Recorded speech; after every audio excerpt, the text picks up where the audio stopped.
Friends, कल हमारे द्वारा जो पढ़ा गया था थर्ड चैप्टर के अंतर्गत आंतरिक जनित शक्तियों का पढ़ा गया था, जिसमें आपने भूकंप और ज्वालामुखी किस प्रकार कार्य करते हैं और कैसे ये अपने को प्रभावित करते हैं, ये सारी चीज़ें आपके द्वारा पढ़ी गई थी। आज हमारे द्वारा पृथ्वी पर पाई जाने वाली मुख्य स्थलाकृतियों को पढ़ा जाएगा। मुख्य स्थलाकृतियों के निर्माण के अंतर्गत हमारे अपर्दन और अपक्षय की शक्तियाँ बहुत अधिक महत्वपूर्ण भूमिका निभाती हैं। अपक्षय और अपर्दन किसे कहते हैं? आप लोग अपनी अपनी किताबें पेज नंबर 15 निकाल लें। ज्योग्राफी की बुक आपकी हमारा पर्यावरण, इस किताब को निकालकर अपना पेज नंबर 15 निकाल लें। सबसे पहले मैं आपको अपक्षय और अपर्दन इन दोनों प्रक्रियाएं किस प्रकार कार्य करती हैं पृथ्वी पर, इसका बताऊंगी। अपक्षय के अंतर्गत शैलें टूटती हैं। शैलें जो हमारी पर्वत पठार होते हैं उसकी कुछ शैलें चट्टानें मजबूत होती हैं, कठोर होती हैं और उनको टूटने में बहुत लंबा समय लगता है, लेकिन कुछ शैलें जो होती हैं हमारी मुलायम होती हैं, सॉफ्ट होती हैं और जैसे ही उन पर सूर्य का प्रकाश पड़ता है या ठंड पड़ती है तो वो तुरंत तड़क जाती है, टूट जाती हैं। ऐसी इन शैलों का टूटना ही अपक्षय कहलाता है। अपर्दन की जो प्रक्रिया होती है, अपर्दन के अंतर्गत भी क्षय होता है और इस क्षय का मुख्य घटक या कारक जो होते हैं जल, हिम, पवन आदि पाए जाते हैं। इनके कारण चट्टानों का क्षय होना ही अपर्दन कहलाता है। अब अपनी बुक से पढ़ेंगे इनकी डेफिनेशन वगैरह और ये किस प्रकार कार्य करती हैं। अपक्षय और अपर्दन नामक दो प्रक्रमों के द्वारा दृश्य भूमि लगातार विघटित होती रहती है। पृथ्वी की सतह पर शैलों के टूटने से अपक्षय की क्रिया होती है।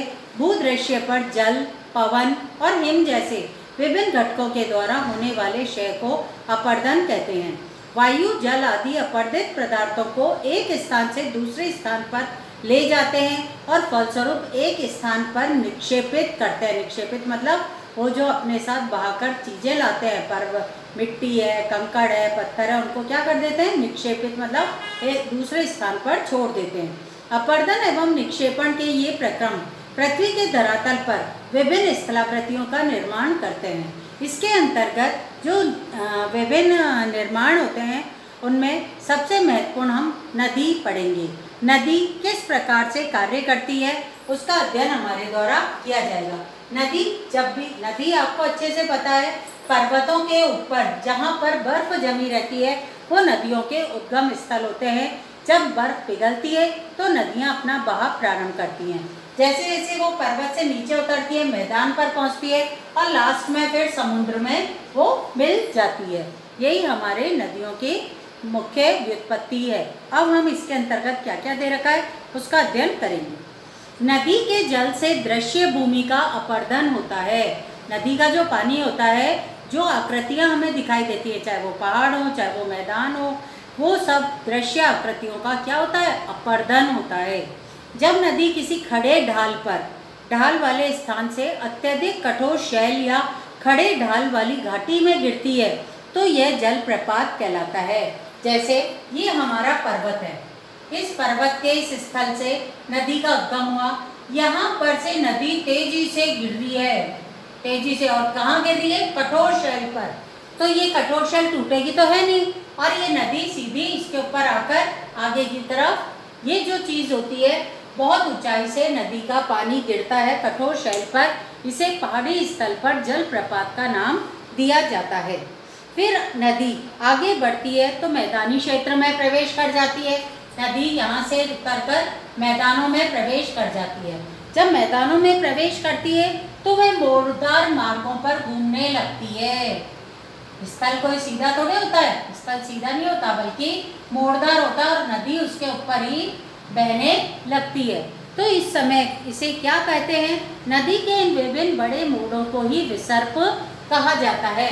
विसर्प की डेफिनेशन, जलप्रपात की डेफिनेशन आगे हम पढ़ रहे हैं। इसके बाद विसर्पों के किनारों पर लगातार अपर्दन और निक्षेपण शुरू हो जाता है। विसर्प लूप के सिरे निकट आते जाते हैं। समय के साथ साथ विसर्प लूप नदी से कट जाते हैं और एक अलग झील बनाते हैं। ये जो हमारे ढाल हैं, ये जो हमारी नदी के विसर्प होते हैं, धीरे धीरे अपर्दन और निक्षेपण के कारण ये विसर्प क्या हो जाते हैं? कट जाते हैं और खुद अपने आप में एक नदी का, एक झील का निर्माण कर लेते हैं। इसे ही हमारे द्वारा चाप झील कहा जाता है। कभी कभी नदी अपने तटों से बाहर बहने लगती है। पानी का बहाव जब तेजी से आ जाता है तो नदी क्या होती है, मैदानी क्षेत्रों में दूर दूर तक पानी बढ़ जाता है। फलस्वरूप निकटवर्ती क्षेत्रों में बाढ़ आ जाती है।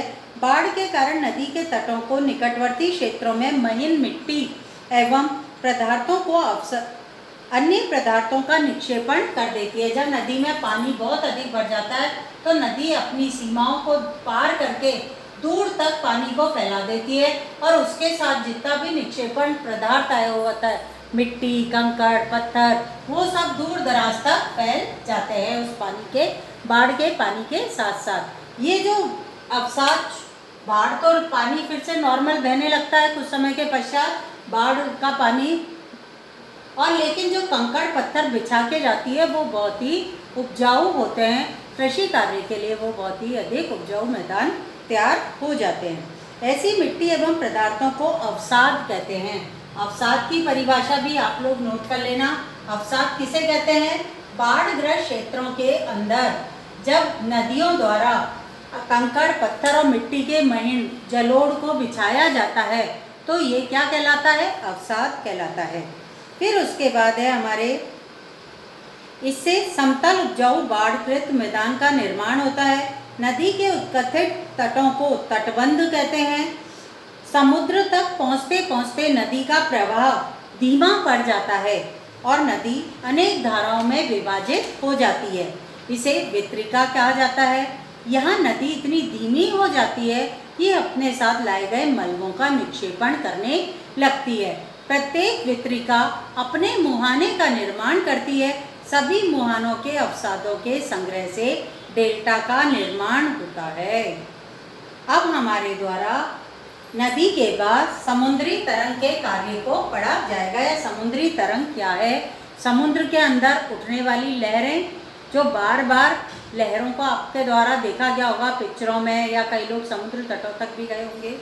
समुद्री तरंगों के अपर्दन और निक्षेपण तटीय स्थलाकृतियाँ बनाते हैं। ये जो समुद्री लहरें होती हैं, तरंगें होती हैं, ये भी अपर्दन और निक्षेपण करके तटीय तट पर स्थलाकृतियों का निर्माण करती हैं। कौन कौन सी तटीय स्थलाकृतियाँ बनती हैं उनका आपको अध्ययन करने को मिलेगा। समुद्री तरंगें लगातार शैलों से टकराती रहती हैं, जो किनारे होते हैं वहाँ की शैलों से टकराती रहती हैं, जिससे दरार विकसित होती है। क्या पड़ जाती है उन शैलों में? दरारें। समय के साथ साथ बड़ी और चौड़ी होती जाती हैं ये दरारें। इनको समुद्री गुफाएं कहा जाता है। समुद्री गुफा की परिभाषा क्या दोगे आप?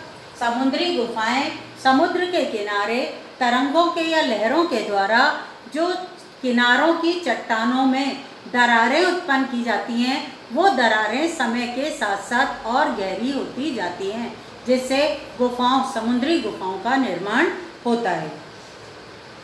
इन गुफाओं के बड़े होते जाने पर इनमें केवल छत बच जाती है, मतलब नीचे समुद्र का पानी है और ऊपर केवल छत रह जाती है, जिसे तटीय मेहराब बनते हैं। इन चीज़ों को क्या कहा जाता है? तटीय मेहराब। तटीय मेहराब क्या है?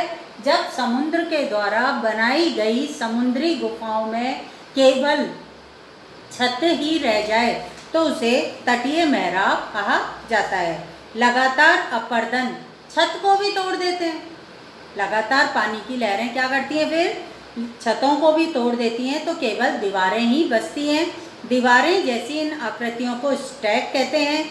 समुद्री जल के ऊपर लगभग ऊर्ध्वाधर उठे हुए ऊंचे शैलीय तटों को समुद्र भृगु कहते हैं। समुद्री तरंगे किनारों पर अवसाद जमा करके समुद्री पुलिन का निर्माण करती है। बच्चों, आज के लिए इतना ही। ये जितने भी वर्ड्स मेरे द्वारा यहाँ पर बताए गए हैं आपको, इन सब की डेफिनेशन आपको करनी है कॉपी के अंदर। इसके अलावा इसके अंतर्गत समुद्री लहरों के अंतर्गत करनी है। अपर्दन और अपक्षय की भी डेफिनेशन करनी है। यही आपका होमवर्क है। आज के लिए इतना ही। Thank you.